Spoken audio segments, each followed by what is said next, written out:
you will find the correct number of the first ring when it does not move when you pull the opening latch.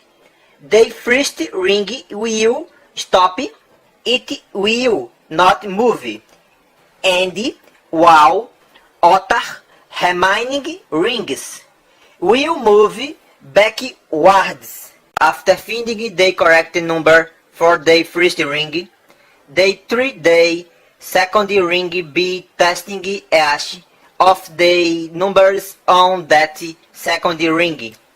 When you pull the lock again and the number is correct, the first ring and the second ring will not move and only the third and the fourth rings will move and so on until you find the last ring number and open the system finding all numbers.